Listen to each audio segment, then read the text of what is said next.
बुद्ध अपरिचित नहीं है किसी से, सब लोग जानते हैं। और बुद्ध से जुड़े हुए बहुत सारे सवाल हैं मेरे पास, मैंने लिख कर रखे हैं। क्या बुद्ध हिंदू अवतार थे या ये बुद्ध धर्म से संबंधित हैं? और यदि हाँ, तो उनका वर्णन हिंदू धर्मों के या सनातन धर्म के ग्रंथों में क्यों नहीं मिलता? और उन्होंने या उल्टा क्यों सिखाया, जबकि सनातन धर्म में जो चीज़ें बताई गई हैं, भगवान राम, भगवान कृष्ण, वो उन्होंने क्यों नहीं सिखाई? बौद्ध धर्म के लोग क्यों नहीं मानते कि बुद्ध सनातन धर्म से संबंधित थे? क्या आप बुद्ध को मानते हो, मुझे पूछ रहे हैं लोग। और अगर आप बुद्ध को मानते हो तो आप भ्रष्ट नहीं हो जाओगे? आखिरी एक और सवाल है, बुद्ध ने उल्टा मार्ग क्यों सिखाया? सबसे पहले यहीं से शुरुआत करते हैं।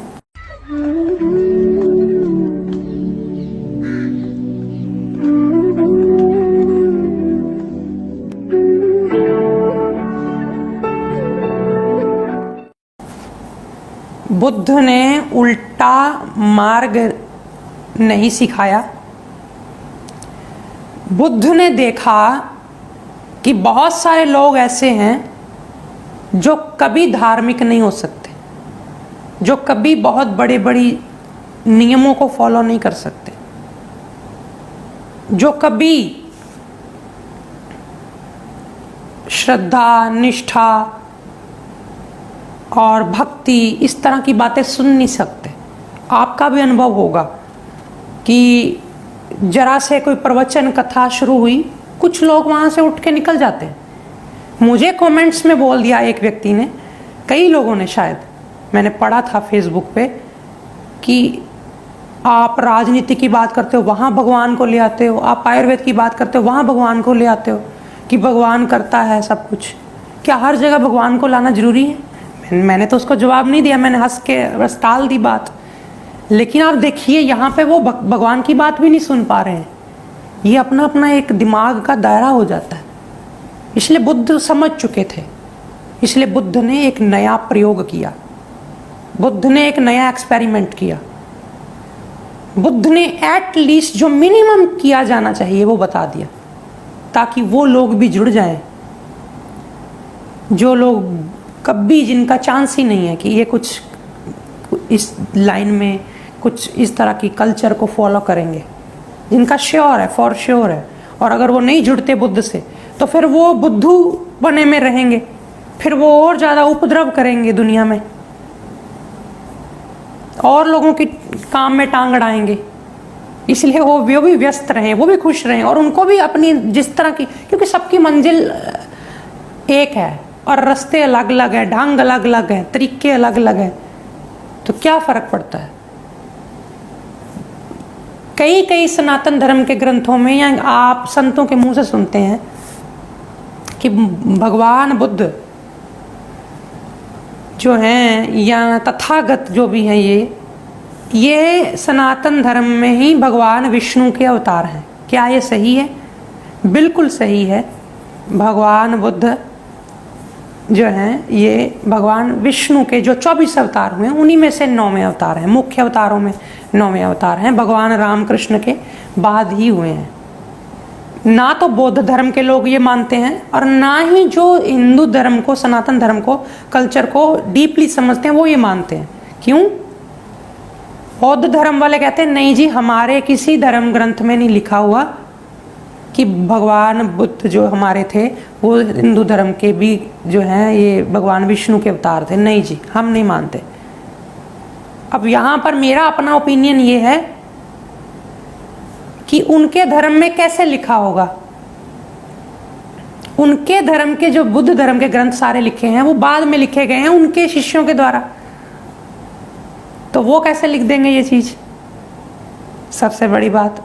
फिर भी अगर वो नहीं मानते, इसमें क्या फर्क पड़ता है? ना माने, हमने कोई लड़ाई लड़के, कोई जीत के, कोई कोर्ट केस करके कोई तगमा लगवाना है? जिसके मन को अपील करता है, बुद्ध की कथाएं प्रेरित करती हैं जिसको, बस मौज हो गई, उसका काम बन गया। उसको और क्या है, दूसरों से कोई सर्टिफिकेट लेना है। दूसरी बात कि हिंदू धर्म के कुछ संत बोलते हैं कि ये वो बुद्ध नहीं है, दूसरे बुद्ध थे वो, तो जो हमारे धर्म में भगवान नारायण के अवतार थे। वो क्यों जी? वो बोलते हैं कि हम जिस बुद्ध की बात कर रहे हैं वो मगध बिहार के हैं, वो बिहार में जन्मे हैं। जो ये बुद्ध हैं, भगवान बौद्ध धर्म के जो हैं, ये नेपाल में पैदा हुए। अब देखिए यहाँ पर क्या है, मैं आपको श्लोक भी बताऊंगा बाद में, लेकिन थोड़ी ऊपर ऊपर की बात करूं। दरअसल यही बुद्ध जो हैं, इनके जो जन्म का स्थान बेशक नेपाल है, क्योंकि इनकी माँ उधर से ही थी, नेपाल की तरफ। और जब गर्भवती थी तो प्रसव का समय होगा शायद, तो उसने सोचा होगा अब घर पहुंचूं, तो वो निकल पड़ी वहाँ से। वो रास्ते में नेपाल में ही उसका बच्चे का प्रसव हो गया। अब जन्म बेशक रास्ते में हुआ, एक्सीडेंटली कह लो या जैसे भी कह लो, माँ को वहीं पे लेबर पेन शुरू हुई तो प्रसव नेपाल में हुआ। माना जा सकता है कि जन्म स्थान नेपाल है, लेकिन नेटिव कहाँ के माने जाएंगे, कहाँ के रहने वाले माने जाएंगे? जब आपसे कोई पूछा जाए कि आप कई लोगों का जन्म प्लेन में हो जाता है, या कई लोगों का शिप में हो जाता है, या कई लोगों का किसी और शहर में गए होते वहाँ हो जाता है, तो आप जब वापस आते हैं, अगर आप कंट्री में हैं, तो माना जाता है ना कि आप यहीं के हैं। तो इसमें आप इतिहास को पूरा जाके अंदर से तह तक पहुंच भी नहीं सकते, मेरा ऐसा मानना है, क्योंकि ना आप थे उस वक्त, ना मैं था। हम दोनों बैठ के लड़ भी लेंगे आपस में, क्या सच्चा कर लेंगे एक दूसरे को? कुछ नहीं कर सकते। बस इतना समझना चाहिए कि तत्व एक ही है, परमात्मा एक ही है। और सवाल बहुत सारे हैं, लेकिन मैं आपको एक श्लोक बताना चाहता हूँ, जो कि श्रीमद् भागवत महापुराण, जो कि सनातन धर्म का ही ग्रंथ है, सबसे बड़ा, और मैं बहुत साल इसकी कथा करता रहा हूँ, भागवत सप्ताह आदि बहुत प्रिय है मुझे। इसके प्रथम स्कंद के तृतीय अध्याय के 24वें श्लोक में बोला गया है, ततः कलो संप्रवृत्ते सम्मोहाय सुरद्विषाम बुद्धो नाम्ना जनसुतः कीकटेषु भविष्यति। यानी कीकट नाम के क्षेत्र में, जगह में, भविष्यति यानी भविष्य में बुद्ध का जन्म होगा। उनके पिता का नाम भी बोला है, नाम अजन। अजन मतलब इनके पिता का फादर नेम, अजन सुता। अब यहाँ पे उनके पिता का नाम डिफरेंस आ रहा है, संस्कृत के कारण हो सकता है कि उनके पिता के ये दो नाम भी हो सकता है कि ये नाम पहले से डिसाइडेड, जो ये ग्रंथ में लिखा हुआ है, बाद में उसमें कुछ इतिहासकारों से गड़बड़ हुई हो। आप जीत ही नहीं सकते, मैं आपको बताऊं। लेकिन ये बात माननी चाहिए कि कीकट देश में इनको बोला गया, बिहार के अंदर ये होंगे, और उनका जो राजपाट सारा कुछ था वो बिहार में ही था।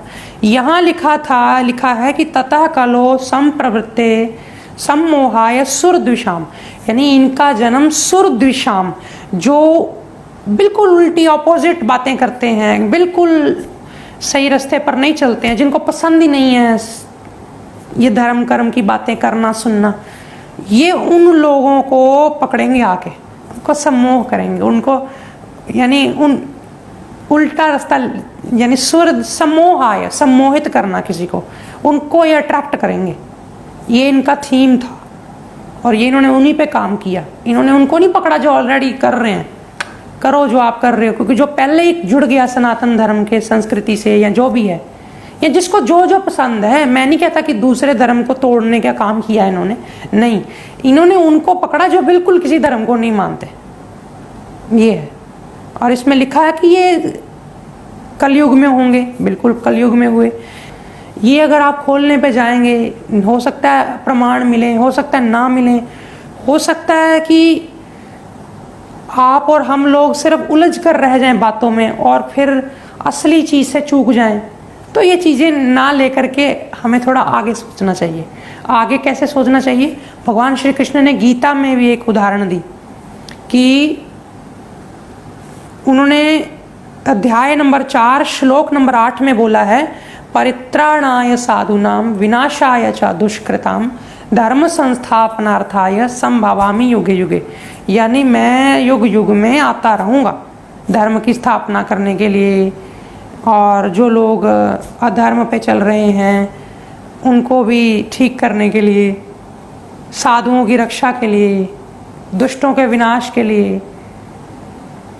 बुद्ध का जीवन देखा जाए तो इन्होंने क्या किया है? इन्होंने दुष्टों का नाश नहीं किया, इन्होंने उंगली माल को नहीं मारा। अंगुली माल के अंदर के छुपे हुए राक्षस को, उसकी बुराई को मार डाला, बदल दिया उसको पूरा। ये कोई आम व्यक्ति नहीं कर सकता।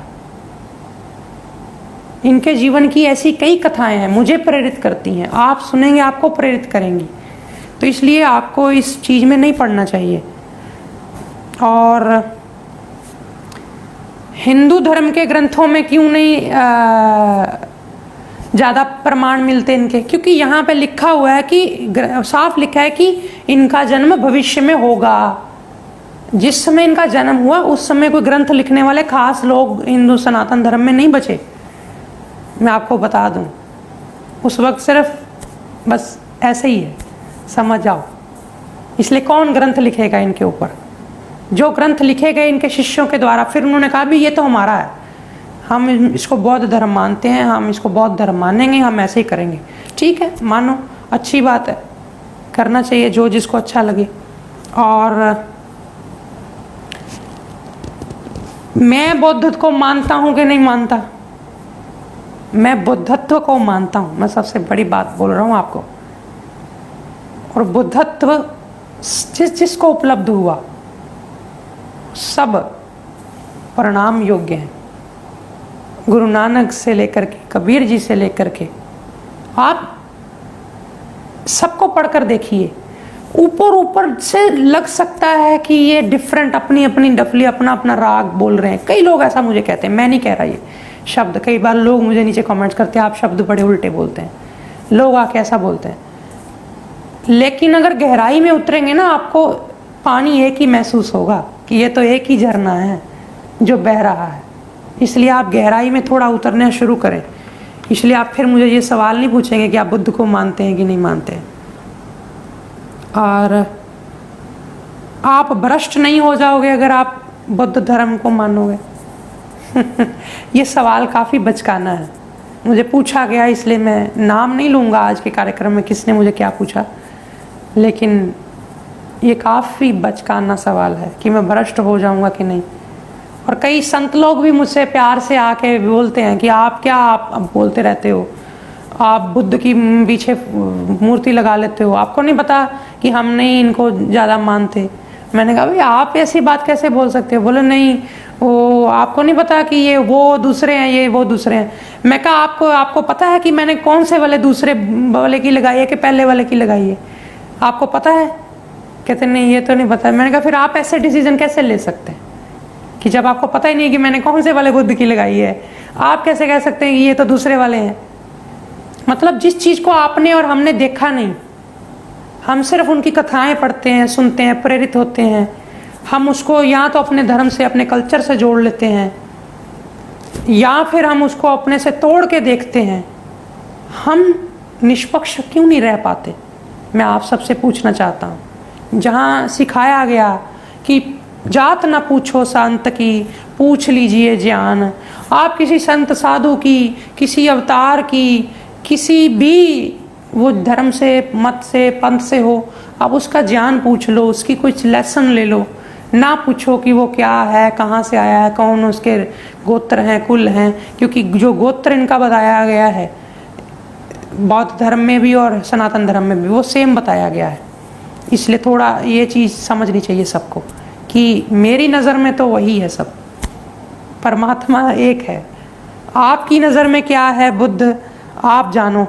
अग्नि पुराण में भी जिक्र आता है, हमारे सनातन धर्म में अग्नि पुराण है, उसमें इनका पूरा वर्णन है कि ये कैसे दिखते हैं, और हूबहू ऐसा ही आकृति उसमें बताई गई है। बस एक फ़र्क इतना है, उसमें इन्होंने कभी कभी कमल का फूल भी हाथ में पकड़ा होता है। तो वो तो आप बौद्ध धर्म में भी जाएंगे तो ऐसी ही आकृतियाँ मिलेंगी।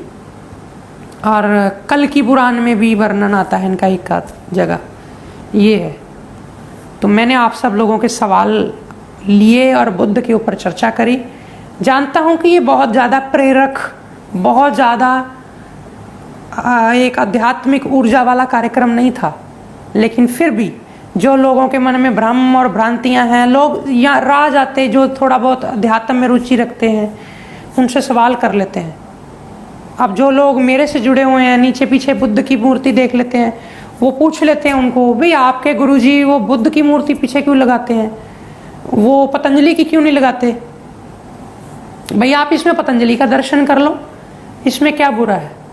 क्या किसी बुद्ध पुरुष में कोई, आप जब उनको देखते हैं, उनकी चित्र देखते हैं, उनकी मूर्तियां देखते हैं, जो कि ज़्यादातर चित्रकारों ने अपने अपने भाव से बनाई हैं, कुछ ग्रंथों से रेफरेंस लेके बनाई हैं, आप और मैं देखने तो गए नहीं थे, तो वो आप सबको एक जैसी मिलेंगी। इसमें क्या फ़र्क है? मज़ा उसमें है कि हम मूर्तियों में या चित्रों में ना उलझें, हम चित्र को समझें, उसको जीवन में उतारें, हम उनके लेसन्स अपने अंदर लेके आएँ, और वो कोशिश आप और हम मिल के सब करें। इसी में जीवन की धन्यता है। नमस्कार।